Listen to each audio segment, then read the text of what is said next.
The chamber shook, not because of a weapon yet, but more because of the weight of what had. A quiet hum pulsed through the galactic's crystalline walls, as previously mentioned. A vast dome of light and darkness that hung in the emptiness was the council sanctum. Hundreds of species sat in their tiered seats, like a god's forgotten jewel. Creates a disorganized patchwork of feathers, scales, and glowing. Others' eyes are complex, others are single, and some are blind, but all eyes are fixed. Elias Kor was the human envoy who stood by himself in the middle. Carried the kind of silence that gave you the impression that the air was hiding something from you. Under the silence, something jagged murmured, "You heard me," Elias said. The moans that echoed throughout the room were broken by a voice as rough as gravel. "Humanity is done playing by your.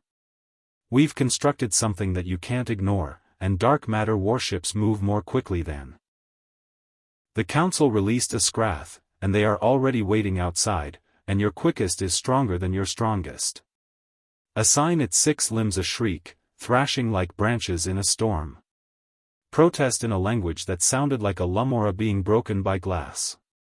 Red with outrage, bioluminescent skin raised and yelled, "This is a breach of harmony," an outcry, and more people joined the chorus of accusations. Threats, but Elias remained still, standing with his hands folded behind his. His gray suit was crumpled, yet he remained unwavering, as if he had entered their immaculate little world from a combat zone. World without trying to clear the ash, I observed my heart from the shadows. Talia of Ren is beating against my ribcage, and I wasn't meant to be. Not on this station, not in the council chamber, and not close to Elias. Fundamentally, I was an unimportant maintenance technician who had a talent for getting away with it. Security grid's a person who had lived her entire existence on the periphery of the galaxy's glistening center, yet I had heard. We all heard tales about ships that tore space, not simply bent it. Divided by a substance that the council had outlawed centuries prior. Elias's spacecraft docking, dark matter, and the moment I caught the hard. Through a broken viewport, I could see the edge of his eyes, and I knew I had to follow him. Had to verify whether the tall arbitrator, a figure shrouded in hush as garments that glistened like liquid starlight lifted a clawed hand. Fell heavily and suffocatingly, the envoy corps stated in a low voice. You spoke of war and bring chaos to peace, and I felt a resonance that shook my bones. We must continue to explain yourself or face the repercussions. A slight sneer tugged at his lips as dire Elias cocked his head. Do you call this peace? Arbiter, peace, your accord is a leash, you've kept us little. Feeble as you keep your technology and the things that humanity has grown weary of yearning for. The chamber held its breath while I edged the pieces we took. My pulse is loud enough to betray me, and my boots are silent on the smooth floor as I get closer. Elias wasn't mistaken, I had witnessed Earth's colonies, if anyone was interested in listening. Children born with lungs too weak to breathe unfiltered air are choking on dust.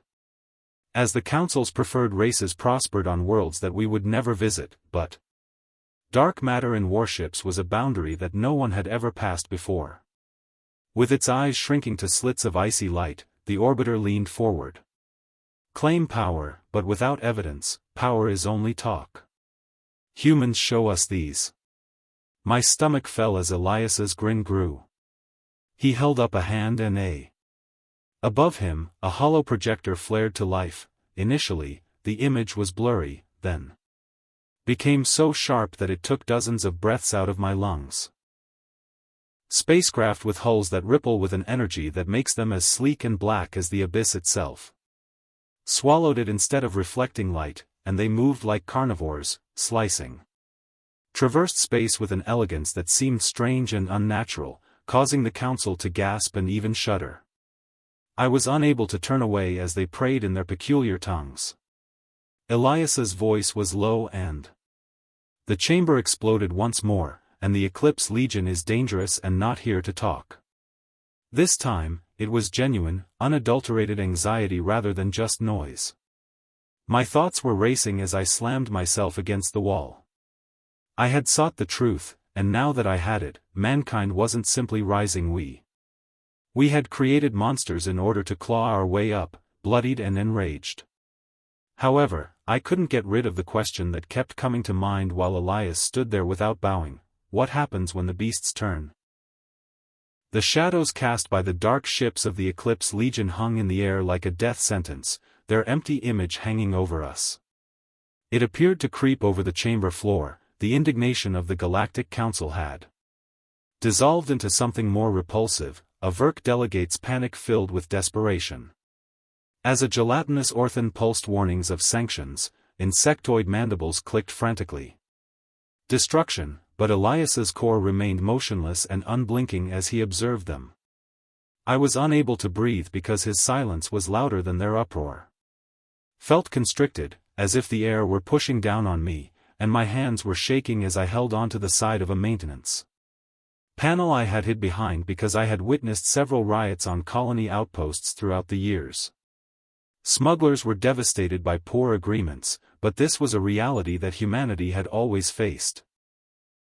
Been the tenacious underdog, the species that the Council congratulated and sent to its collapsing worlds, but now we were the ones with teeth, and I wasn't sure whether I should feel proud of them or fearful. The High Arbiter's voice pierced the den like a blade. If these ships are real, you're threatening us by threatening the balancing core.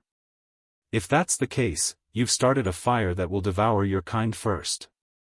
Elias chuckled bitterly. Sound that made my skin tingle and consumed us as arbiters. Burning for decades, you simply didn't care to check your balance, and we're done acting like that didn't happen. The Eclipse Legion is not a threat, as evidenced by his boots reverberating forward in the abrupt silence. I wanted to think that he was God. It's a promise: either step aside or we'll forge our own way. I had grown up hearing tales of Earth's rebellion and how we had fought our way into. How we had survived when all other species predicted that we wouldn't, but something in the stars. There was a steely, unending hunger in his eyes that went beyond defiance. And I was more frightened by it than by the Council's bluster.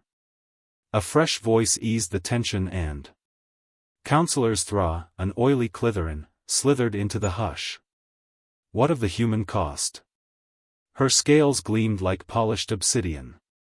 Her forked tongue flicked the air as she growled, "Black stuff is prohibited for A. It corrupts, which is why it's unstable. Have you thought about what your toys could do to your own people?" Elias turned to face her, and I noticed a glimmer of wrath for the first time. Perhaps or perhaps not, it vanished as quickly as it appeared, and he claimed that the expense had been covered. We have perfected it, and all you need to do is consider the millions of people who perished while you were sitting here disputing our value. The words lingered there heavy, knowing that you had perfected it. Untested, my knowledge of dark matter was limited to what I had heard from engineers. And smugglers, a force that could both bend and break reality, was the stuff of nightmares. If Elias was telling lies, the Council had outlawed it following the cataclysm.